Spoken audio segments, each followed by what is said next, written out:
Before we jump into this video, I just wanted to give a little disclaimer for us all. I am a registered dietitian. I am not a certified eating disorder specialist. I do have a background in eating disorders. So I am not able to diagnose or treat eating disorders, and this is really just for educational purposes. Know that there are people who would do anything to help you and see you win so that you don't have to struggle like you might be struggling. Know that there are people out there and know this doesn't last. Hi everyone, welcome back to my YouTube channel. I'm Ashley, the Cheer Nutritionist, and I'm so excited for this interview today. It's going to be great. Before we jump in, I just want to remind you all to subscribe to this channel, turn your notifications on, like this video, and comment any questions, comments, or concerns that you have down below. And don't forget to follow me on Instagram at the Cheer Nutritionist. So first, I want to introduce my beautiful guest, Miss Emily. She is my intern, and I'm so happy to have you here. And I'm super excited to be here as well. Thank you for having me. This is going to be great. I'm so excited. So we are launching this during NEDA week. This, if you don't know what NEDA week is already, National Eating Disorders Alliance Week, Awareness Week, whatever you want to call it. And Emily graciously offered to share her story. And I'm so excited to really dive into what she experienced as a cheerleader. A little disclaimer here. This is her personal story. This is not used to diagnose, treat, or prevent any eating disorders. This is just for her to share her story and us to have a conversation and really start the conversation in the cheerleading space around eating disorders and bringing awareness to it. If you're ready, Emily, let's dive in. Absolutely. And again, I am super grateful for this opportunity. This is probably one of the first times that I am actually sharing my story. So I appreciate the opportunity. And of course, when you mentioned it, I was like, absolutely. So yes, I am. Let's do it. Yeah, I mean, I can 100% relate to that because the first time I shared my story was actually on an interview just like this during my dietetic internship. And, you know, it's so empowering once you do share that story with the public. And it's just great that you're willing to do so. So let's dive in. First, can you share a little bit about yourself so my audience can get to know you more? Absolutely. So as you know, or can tell, I'm Emily. And I am one of Ashley's interns, as she just stated. But I am also a former All-Star cheerleader myself. I cheered at both Jersey All-Stars and World Cup All-Stars. And I actually had my own struggle with an eating disorder. And it's kind of my journey up into this point that has led me to become a dietetics student. So I'm on the path to becoming a registered dietitian. Woo, woo, woo. Yay! I love that. So, you know, I cheered with you at World Cup. I remember you from back in the day. We weren't on the same team, but we were practicing at the same time. Yes, we were. Friendly, in the same environment. So tell me a little bit more about your cheer journey and how disordered eating disorders played a role. For me, I would say that my cheerleading journey started a little bit later than most people. So I started cheerleading in 4th grade. Prior to that, I was a dancer. And I remember going to one of my friends' games. So I started with Pop Warner sideline cheer. So I went to one of the football games and I was like, I want to be a cheerleader like them. So next thing you know, I signed up and I was doing Pop Warner cheerleading. And my team also tumbled at a gym outside of where we practiced. Had our practice gym, had our tumbling gym. So I did have the two sides of things. And at my tumbling gym, there was an all-star team there. And I would just kind of see them and I'm like, okay, that's pretty cool, whatever. Sideline cheer, did competition. Nationals typically finished in December. And that's when half year teams would usually start for all-stars because the people who were doing Pop Order and all of that would go over to an all-star team. And the tumbling gym that I was tumbling at, one of their all-star teams actually had a spot for a couple people come that time. And they had asked if that was something that I was interested in. So I went to one of the competitions, one of the all-star competitions, saw what it was all about. I was like, yes, I want to do that. So I got the opportunity to compete with them, finish out the season with them. And I was like, Mom, I don't want to go back to sidelines. I was like, I just want to go straight to all-stars. So I was at that point where I was like, all right, I've made my decision. I love the competition side of things, Like that is what I want to do. But I did go back for one more year of Pop Warner.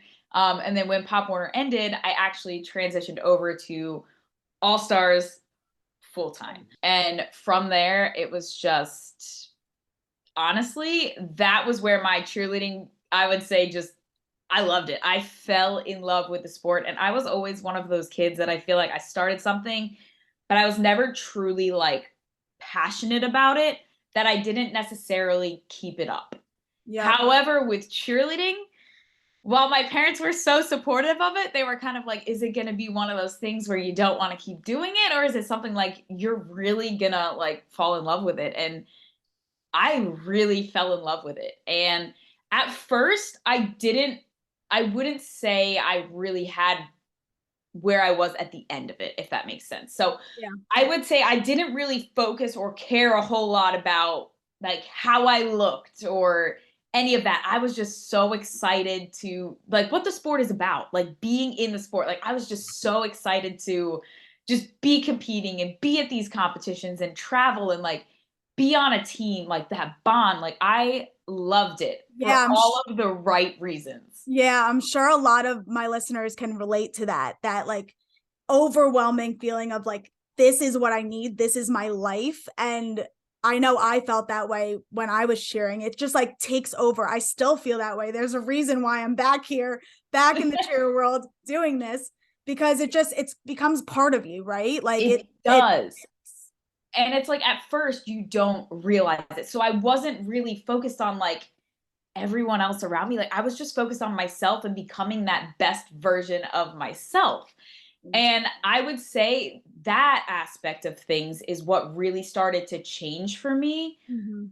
throughout my cheerleading journey. So something else that also started to change was like I started to become more independent. So the food choices that I was making, like I started becoming like a little bit bigger. However, at that same time, the uniforms and the practice wear started becoming a whole lot smaller. Yep. So all these changes were happening and it was just like one of those like I guess kind of like I didn't really think a whole lot about it and like I just wasn't necessarily comfortable in my own skin in my uniform. I just wasn't really that comfortable. So I found in that like as the practice wear was changing or like uniforms were changing or just things were changing, I started becoming focused on not what I was focused on before and I was like okay, I'm uncomfortable now. Why, like, and comparing myself to everyone else. So I started comparing myself to the other cheerleaders on other teams at competitions. I started comparing myself to my own teammates. And I was like, okay, like, what do I need to do? And I would say when I hit my junior year of high school, Mhm. well, yes, I was like, at this point, I was fully invested in cheerleading. Like, it was, All in. yeah, all in. Wake, cheer, Eat, sleep, sleep, breathe. cheer, eat, cheer, breathe, cheer. Like I loved cheerleading. Like I get so excited about it still, Yeah. clearly. But so I was, regardless of what was going on where I was comparing myself, that was kind of like a internal struggle, I guess. It wasn't something I was very like vocal about or did anything about. It was just an internal struggle that I had. It never showed. No one would have known anything if I mean, I just was still focused on bettering myself. How can I better my tumbling, my jumps, my how can I get stronger? Because I was a base. So I was like, how can I get stronger? All of that stuff. So again, still focused on the right things. Just in the back of my mind, there was always that other piece that crept in from time to time. Right. And I would say when I reached my junior year of high school, I was probably the most unfit I've been. Getting through my routine started to become a struggle. I feel like when we would go full out, I was like gassed at the end of it. And I'm this is not enjoyable. I don't enjoy being so out of breath at the Not end a of good my feeling. routine. And I'm like, I hate going full out. Like, am I gonna make it through my routine? And that same year, my team made it to Worlds. And I was like, oh my gosh, Worlds, like It's for the first time. exactly. It's like everyone's dream. And it's like, you've worked so hard up until this point. Like, you finally got to that point where you could continue following your dreams. And Mhm. like I said, I didn't really have a whole lot of stamina I mean, as the season went on, obviously your stamina improves, but I was still working on my tumbling, and I was like, you know what? Like, we're going to Worlds. Like, I want to throw my full at Worlds. I was like, I'm going to do it. So up until that point, again, that was where I put all my focus, was like, let's focus on improving my tumbling. Like, I need to go to an extra tumble session. I'm going to go to an extra tumble session, like whatever I needed to do to make that goal happen. Because I was like, what if I don't go to Worlds next year? I was like, this is my shot. Like, I want to prove to myself, like, I can do whatever it is, like, I'm going to put my mind to. Right. So like, I was reading all the books, and leading up to Worlds, I don't know if you remember, but like the Worlds diet that like The Cheer Athletics diet. that one, yes, where you could only drink like certain brands of water, like that came out, like, I feel like it was that year that I made it to Worlds, and I was like, is this something I need to be doing? And that was where I really started questioning, like, changing my food and changing my diet, because like I said, up until that point, I didn't really do anything about it. I just kind of had that comparison in the back of my mind, like, it is what it is type thing. I didn't really change anything. But going to Worlds, I was like, this is a whole different ball game. I was like, all right, I need to change something. I saw that thing and I was like, okay, that is not something that I can do. I'm just going to start with what I can do. I just made small changes. Like, I actually started paying attention to the nutrients that I was eating. So I started looking at like including more fruits and vegetables, because up until that point, I don't think I really ate a vegetable. Wow. If at all, because I was such a picky eater. Like, I just didn't like them. That was what I really changed up until Worlds. And obviously I started to lose a little bit of weight. Not a lot at all. Very healthy, very sustainable. And I saw that in my stamina. I was fueling myself properly. I was teaching myself healthier habits that were sustainable. And I did that up until Worlds. And I felt great. I threw my full at Worlds. I was on cloud nine. Like, we're at Worlds. This is it. Like, this is awesome. And after Worlds, I kind of got into like a little bit of like funk, I guess, and kind of just went back to doing what I was doing. Didn't really change anything, went back to the pre-Worlds everything. And it's like kind of like that weird in-between phase where cheerleading ends and you're like, well, now what do I do? Like, it's such a big part and you're like, well, now what? And in that time, that was when I switched over to World Cup. Okay. It was after that Worlds, I ended up switching over to World Cup, World Cup, ended up switching over, making a level 5 team at World Cup. And I was like, okay, like, this is one of the best gyms in the United States, the world, whatever. Like, I'm here. Athletes that I've looked up to since I started cheerleading, like, I'm now in the same gym as them. Right. I'm like, I don't want to be the weak link on my team, because I knew where my stamina was at. And like, this was just something I had in my mind. It was probably not the case at all, but like, it was just the belief that I had. And it was going into the new gym. I was like, okay, I need to be able to keep up with the team. I need to not be a weak link. Like, I need to do XYZ to make sure that I'm not the weakest link on the team. I'm not holding the team back. I'm not doing any of this. Like, I need to show that I can make it through my routine. I can have that stamina. I'm not out of breath. I'm strong. Right. Like, I need to prove to myself that I can like do all of these things. And in that, I kind of just reverted back to what I was doing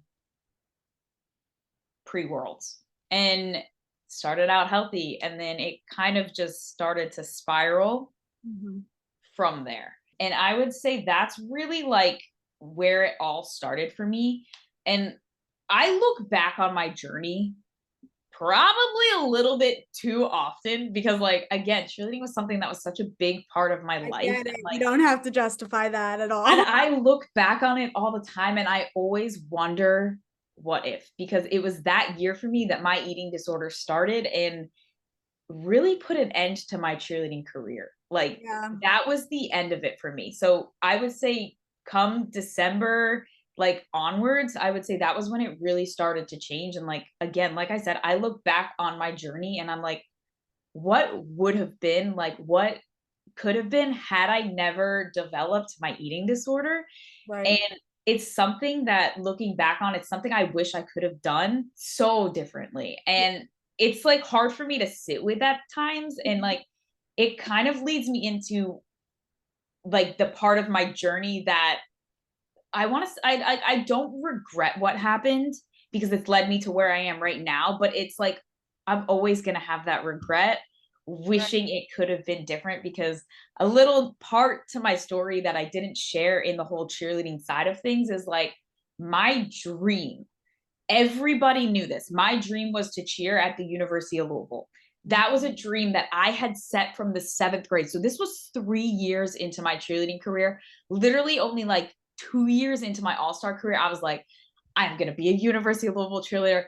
This is where I'm going to go. And when the time came to apply for college, I was the stubborn one in my class. And I was like, I don't need backup schools. I don't need safety schools. I don't want any of these things. I'm like, I'm going to the University of Louisville. I'm going to cheer there. And like, that's it. If I don't get in, like, I'll go to community college. I'll continue to do all stars. I'll keep working, and then I'll go. So I like had that determination in me to get in. And lo and behold, that was the school that I got into. And I want to say, like, I went to Worlds in April of 2012, I think it was. And I met who was going to be my roommate at the time. Like, literally everything was set up for me to go to try out, but I ended up becoming too sick that it was not safe for me to go to school. Yeah, So I think therefore, what was that?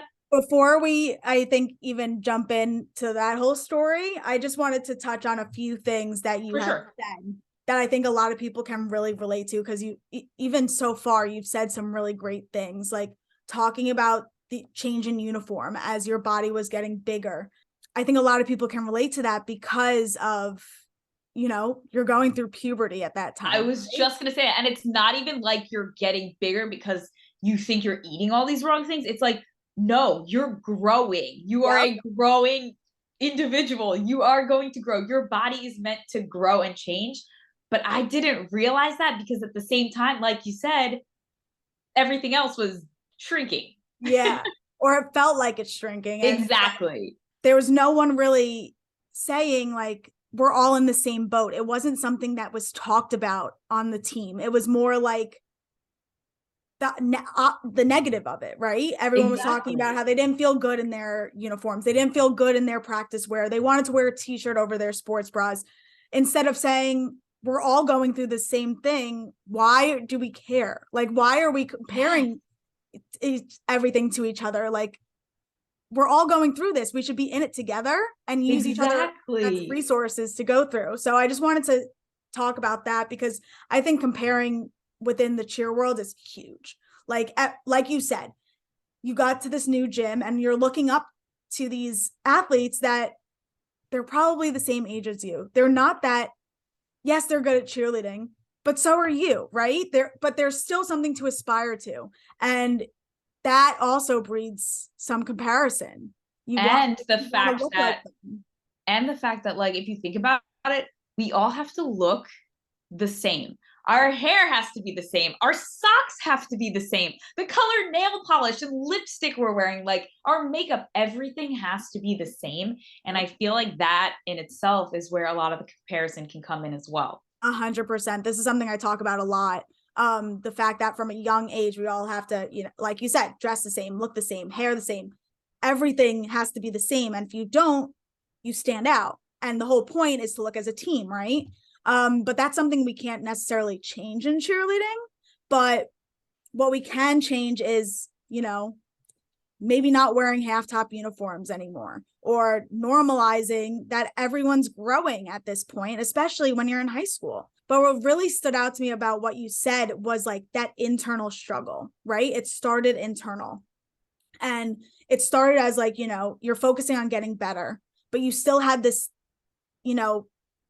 voice in the back of your head that was telling you, like, oh, I don't really look the same as them, or, oh, I'm not tumbling as well as them, or, oh, my stamina isn't as strong as them.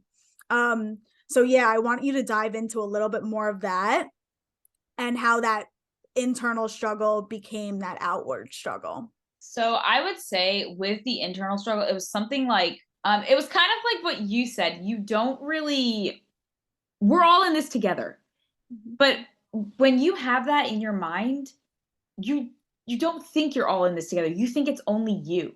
You don't know what anyone else is going through because a lot of people like me are keeping that to themselves Yep. instead of reaching out for help or sharing their struggle or like talking about it. So with that is like where you keep it bottled up for so long, it's like your bottle cracks. Hmm. And it's like that's when the struggle kind of for me went to these other areas. And I started focusing on like, okay, like where am I at? Where do I want to be? Like how can I fix myself? I felt like I needed to fix myself. So I started looking into Dr. Google and researching everything instead of like asking for help because I didn't want to ask for help. I didn't want to admit that I was struggling. I Hmm. just, I wanted to figure it out on my own type thing. Fast forward to that point back in like April, like I was the sickest I have ever been. Like I was too sick to go to college. And like to this day, it is something that I still get emotional over because I knew that had I reached out for help or had I done things completely different, like I know within myself I was capable of so much more. And I didn't get to live out what I knew I could have lived out. Hmm. And like I know like dwelling on the past, like it's not going to change the outcome. And like I said, like I don't regret it because it's got me to where I am right now. Everything happens Um, for a reason. exactly. And it's made me want to like become a registered dietitian and help others in a way and in a way I wish I could have helped myself back then. So like if I could have been talking to Emily back then, like I want to be that person I wish I had then so that like people felt comfortable like admitting that they're struggling or like sharing that they're struggling Right. um in that kind of aspect, I guess. Yeah. No, I definitely can relate to you. I mean, I think you said something that really stood out to me, which was like you had this pride, right? You didn't want to ask for help because you didn't want anyone to know that you needed the help. And I think that's what really holds a lot of people back from, like you said, getting to that top spot or making that cheerleading team or being able to live out your full potential as a cheerleader. And I mean, that's why we're here today. We're sharing our stories so that way other cheerleaders know that they aren't alone in this. And think about this. I'm 26 now. And I still look back on this time and just like you still look back on it. Like you will remember this for life. So I guess a big message for my cheerleaders listening out there is what do you want to look back on? Do you want to look back on maybe some lost potential, or do you want to look back on I did everything I could and I did it in a healthy way and I did it, you know, for my teammates, I did it for my coaches, I did it for myself more than anything. And you want to look back on that experience and be able to say that, you know, you did your best, right? I do want to talk about a little bit more of what your eating disorder looked like. For sure. So, for those of you who don't know, I was diagnosed with anorexia nervosa in, I want to say it was 2013. So, like I said, 2012 at the end of Worlds, I kind of, I tended to overeat prior to my struggle with anorexia. So I was more of like the overeater, kind of just like using food as a comfort all the time. Didn't really focus on what I was eating, didn't really think about it. It was like what I want when I wanted it. Wasn't really focused on like fueling myself for cheerleading. It was just like it is what it is. Yeah. That is what I started to change prior to Worlds. So I started to become more intentional with what I was eating, when I was eating. Again, like I said, getting in more of those nutrients that I clearly was not getting before. After Worlds, kind of went back to like just old habits, then switch over to new gym, started to clean up my habits a little bit, but like would still go out and I would still go to the Cheesecake Factory and get like that Hershey's chocolate cheesecake. Like everything was just it was intentional. It was all intentional. And I got to to be honest, even into 2013 before I got diagnosed with anorexia, I would say it was pretty like balanced, what we call balanced, healthy, sustainable, like living life, performing better, like all the things that we want. It was just getting like I know there was a lot of reassuring comments during that time as well, like you look great, like what are you doing? Like keep doing what you're doing. And I got to a really, really good spot, like where I was healthy, I was happy, I was performing. Like I was in a really good spot in 2000. This was in the beginning of 2013. I want to say it was like UCA maybe, whenever that Okay. typically was, typically Yeah. towards like the beginning of 2013, because I can remember it. Yeah. And I was in a really good spot. And the thing that tripped me up that I didn't know was how to maintain. I knew how to gain weight, I knew how to lose weight, but I didn't understand this like gray area of like maintaining where I was at. I didn't understand the concept of like maintaining and fueling for performance and like Right. because I was at a spot where I didn't need to lose weight, but like I didn't need to gain it either. Like everything was checking out good, but I didn't understand the concept of maintenance. Right. And I was just like, okay, in my mind, I had to stay on the diet that I was using to lose weight, but that wasn't the case. And that was where I got myself into the biggest mess where I spiraled, ended up full blown anorexia nervosa, ended Hmm. my cheerleading career, recovered, relapsed, worse than before, and Wow. then finally recovered for the final and last time. Yeah. I mean, your story is just really empowering. Thank you for sharing all of that. I'm sure you're going to be helping a lot of people out there. And I'm happy to be here talking to you about it because I just think it's so important to know, like you said, that maintenance, finding that maintenance is so, so important because otherwise it's the extremes, right? It's Exactly. It was the extremes. It was like one extreme or the other. It wasn't knowing like there is this middle ground where like you can improve your performance, like you can continue to like reach the goals that you want without having to do this or this. right. Like there is that middle ground. And I'm happy that we're able to educate on it. One thing that did just stand out to me a lot that you said was you got these comments, right? You got this reassurance. You got this, oh, what are you doing? You look great. I want your diet. Or, oh, you look awesome. I want to look like you, or whatever it may be. And I think that happens a lot. This happens, from coaches, teammates, parents, just from not knowing the impact of your comments on someone's appearance and what comes from them. Because you, like you said earlier, you don't know what's going on behind the scenes. You don't know what's going on in someone's head. I So, was just going to say, tying it back to that little internal struggle that you're not yeah, necessarily like sharing. right. And they don't know.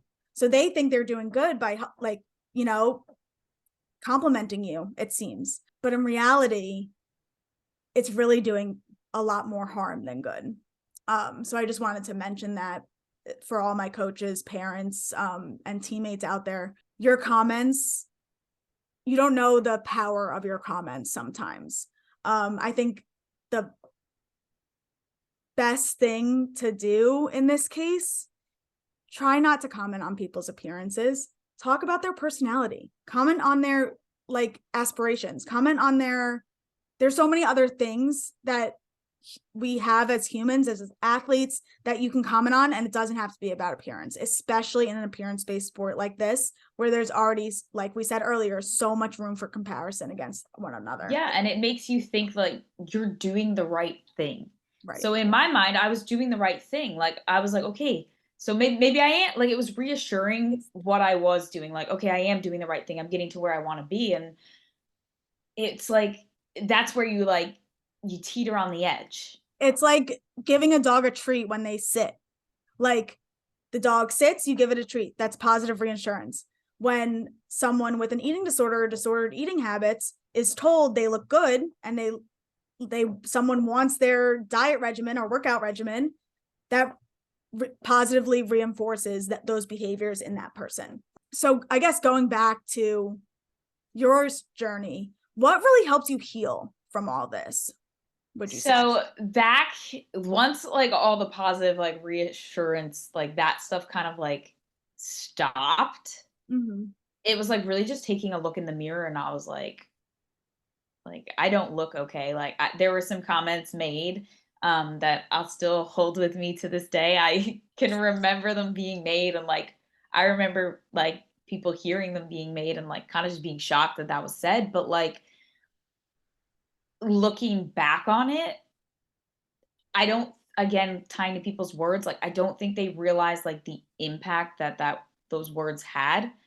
Like they were hurtful, but like it didn't really it didn't really change much for me. Mhm. And for me, I would say the biggest thing was like looking, like taking a look in the mirror and like just looking back on everything and those around me, those who loved me, those who support me, like what it was doing, and just like realizing it wasn't worth it. And in that, I had to realize like I had to want to heal for myself. Yep. The people who love me and are supporting me and are like doing everything they can to help me get to where I need to be, I needed to want it for myself. They couldn't want it more for me than I wanted it myself. And the biggest thing that helped me heal, honestly, was just deciding that I actually wanted to heal. Mhm. And it's one of the hardest decisions, but it's a decision that I realized that only I could make. Like I said, no one else could make that decision for me. Like, sure, they could like want it for me, but like, unless I truly wanted it within myself, I don't feel it would have had as much of an impact unless I wanted it myself. So for me, it was just knowing that I have to make this decision for myself, not for anyone, just me, myself, and just knowing that there's so much more than what is right now. Yeah, that reminds me of a quote that actually at World Cup, my coach at World Cup said it all the time around worlds. You can lead a horse to water, but you can't make it drink. And this speaks so much to this conversation, but also really everything involving nutrition, to be honest. You can, I mean, as a coach or a teammate or a parent or a family member, you can say all these things and they were guiding you to the right place, right? But it was you ultimately that had to make that decision to drink the water, or in this case, heal yourself. Exactly. And it was once I made that decision, committed, like went all in, it clicked in my brain. And it was like once that click happened, it was like a night and day switch. And like I honestly like am so glad that that happened Mhm. because it's literally changed everything. It was Yeah. like just simply making that decision to want it myself. Now, don't get me wrong, it is not easy by any means. Like, don't take this as like I just made the decision, it was easy, like that was it. No, it was probably one of the hardest like journeys I would say that I've been through. Yeah. Lots of ups and downs, but it's worth it. It's So worth it's not easy. It's probably going to be one of the most challenging if that's something that you are struggling with right now, it. but it's absolutely worth it. And when you can look back on the other side, like it's worth it. Yeah, I guess going off of that, what advice do you have for cheerleaders that may be going through similar experiences that you went through? For me, like I would say the biggest thing is like know that there are people who would do anything to help you and see you win so that like you don't have to struggle like you might be struggling. Know that there are people out there and know like this doesn't last. So don't be afraid to reach out for help. Don't be ashamed of it. In fact, you should be proud of yourself for reaching out for help. So, like, reach out for help. Know that there are people there who can help you so that you don't have to be struggling. Know you're not alone and know you're more than your struggles. And honestly, just know that people don't really care what you look like. In the end, they remember you for who you are and what you do. So be proud of who you are and what you do and stay true to that because everybody is so different. And like all the people that you look up to, you don't know if they're struggling or not. They could have that internal struggle too. And it's like you're Exactly. comparing yourself to these people, but it's like you don't know. They might be comparing themselves to other people too. So, like, know that you're not alone. You're all different. And, like, just be proud of who you are. Yeah, I think that's so important what you just said. You're different. Everyone's supposed to be different. That I think is the biggest thing behind humankind ever. No two people are alike. Like even twins, identical twins, they're still not the same. Like no two people are supposed to be exactly alike. So that really just like, hit the nail on the head for me. You're allowed to be different from other people. You are allowed. And it's even better because you're supposed to be your own self. You're supposed to have your own personality. And I promise you, people will love you for it. Exactly. So embrace it. Yes, embrace the difference, embrace the weird, embrace the everything. Like I can say I'm the weirdest person ever. I'm sure my interns know. I'm like all over the place. But that's what makes me, right? I was gonna say that's what makes you who you are. Exactly. And I think that's just like such an important takeaway. I guess a little change up with this. So after your cheer career ended, you didn't end up going to the University of Louisville. You went through this whole healing process. But obviously you're still involved in the fitness space and prioritize your health and, getting back into nutrition now. Yep. So what was that transition like after struggling with an eating disorder, and how has that been going for you?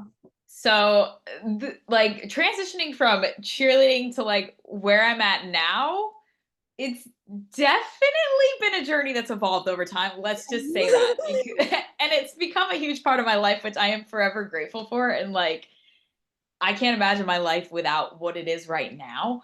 Mhm. But like I said, that journey definitely evolved over time. And I can just say that I am so grateful for that it did, because I'm going to be honest, transitioning from cheerleading into like the health and fitness and wellness space, it wasn't necessarily a transition that was probably the best for me at the time. Mhm. I loved the competition aspect of cheerleading. We established that for the Right. beginning of when we Yeah. started talking. Like when I started competing for All Stars, I was like, yes.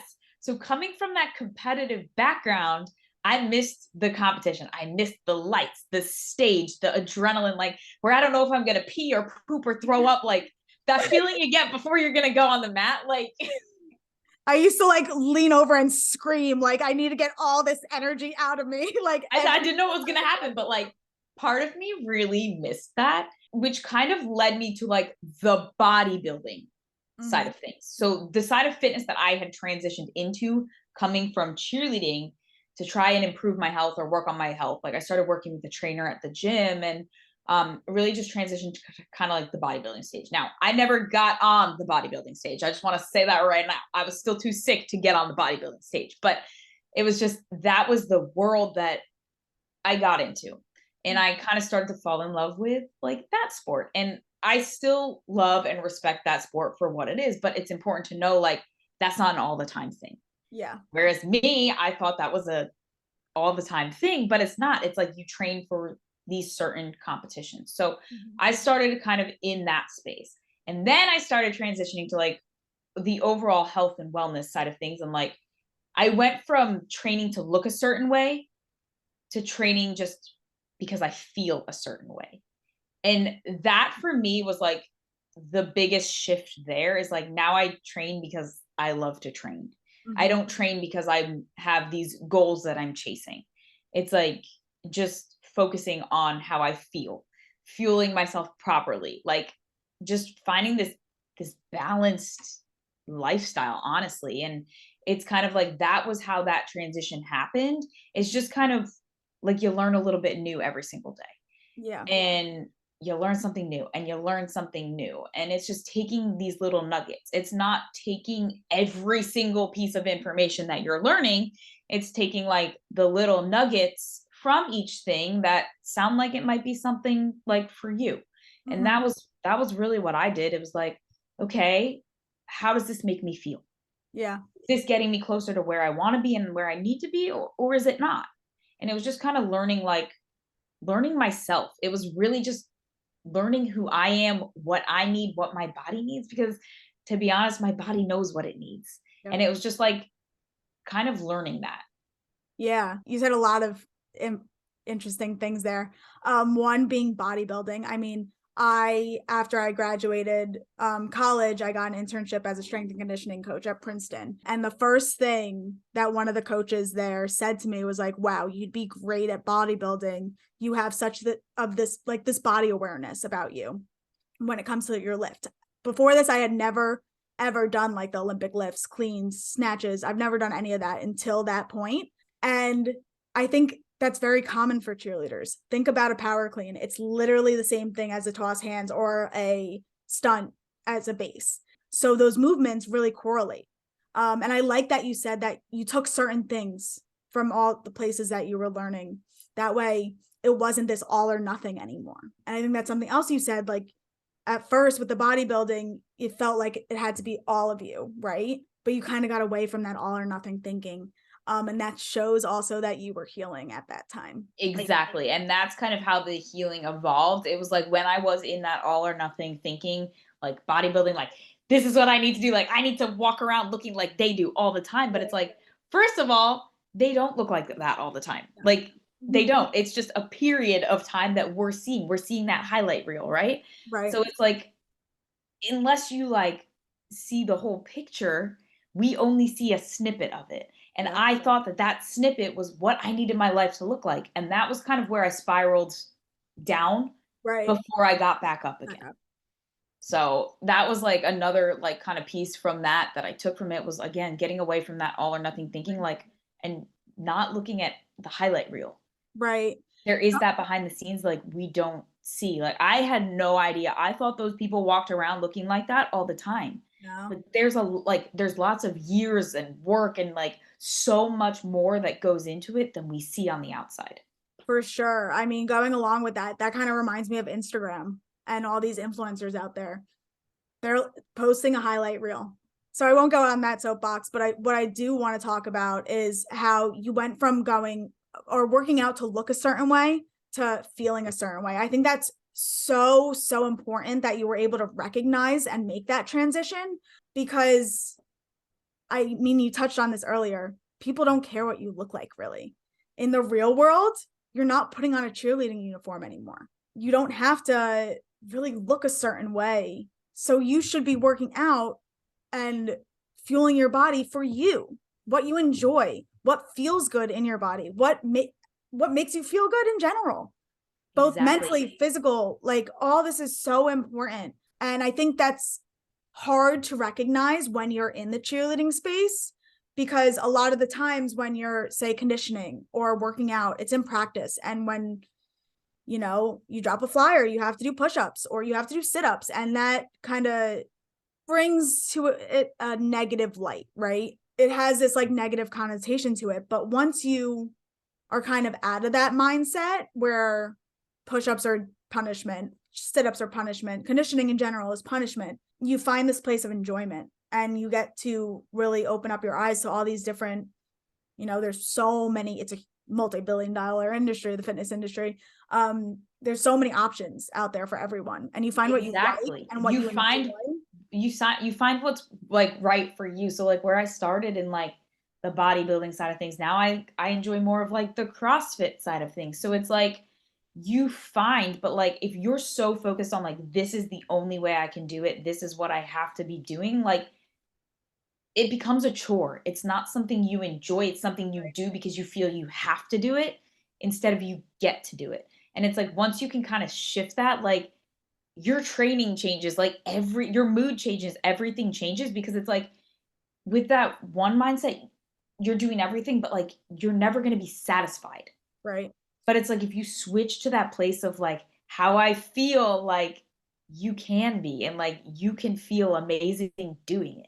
Yeah, 100%. I couldn't agree with you more. I think that was a big transition I went through too. I talked about it a little bit during my interview with Brooke. It's not a chore anymore. It's something you enjoy and it becomes a hobby. And it's like weird to say it, especially I'm sure you cheerleaders watching this are like, there's no way conditioning would ever be fun for me. Trust me, you'll get there. In a few years, you'll get there. You'll see what we're talking about. But just to close us out, I want to hear what the biggest lesson you learned as a cheerleader was and how that shaped you It's hard. I know it's a hard question. Cheerleading honestly has taught me so many lessons in life. Like you don't necessarily realize it at the time, but again, when we look back on these things, which you're gonna look back on these You things, will. you really just kind of like see how what you're doing now carries over to where you are down the line. And there's a billion little lessons that I'm gonna kind of try and tie into like one. So like you can see how that kind of pans out. But with the biggest piece is like there is no limit to what you can achieve if you believe that you can achieve it yourself. Again, tying it back to you. And if you're willing to put in the work, nothing is impossible. And with that lesson, cheerleading taught me determination. It taught me dedication. It taught me commitment. It taught me what it means to be passionate about something. It's like you say like these are your passions, but it's like when something's your passion, you know. And cheerleading taught me that. Like I was going to go to school to be an accountant. Backtrack real quick, like I can't really do a whole lot of math. But I was going to be an accountant. However, I know that that wasn't my passion because of the passion I felt for cheerleading. That's the same passion I feel for like nutrition and dietetics. So cheerleading taught me all those things. It taught me to have drive. It taught me to believe in myself. A couple other things it taught me was to follow through with what you're going to say you're going to do. Because if you think about when you're tumbling, if you don't follow through with your tumbling, you may end up injured. Not well. So like with that, it's just like go at it. Whatever it is, go at it full force and like see it through. And I kind of tie that back to tumbling. Again, this one kind of ties back to tumbling is like sometimes you gotta crash and burn to learn. But like what's most important is that like you get up, you try again, and like you keep going. Know that like it's not a failure. It's like just adapt it and change things around and like you can keep going. But like Experience. exactly a learning experience. And then something else is like the only person that you should be competing against or comparing yourself to is yourself. And how can you get just a little bit better than you were yesterday every single day to move you closer to where you want to be? So in a nutshell, that I would say is what cheerleading has taught me. And like those lessons are what I still carry with me today. I don't think I could have said it better myself. So thank you so much for sharing your story, sharing your advice, and just having this conversation with me. I think it was awesome. There's some great content here. I just want to again thank you so much for speaking with me and sharing your story for my audience. I'm so excited for people to see this video. I think it's going to be amazing. So thank you. Thank you. I'm super excited, and yeah, I'm grateful for it. So thank you. And of course, don't forget, subscribe to this channel, like this video, leave your comments down below. We want to hear from you. We want to hear your thoughts. And of course, we talked about a lot of difficult topics here today. So if you are struggling or can relate to anything in this video, please reach out to me. I'm a registered dietitian, Ashley Steinberger. You can find me on Instagram, Twitter, all the places. I'm all the places. I'm not even going to say all the links are down below, but thank you for watching this video. Hope to see you again soon. Bye.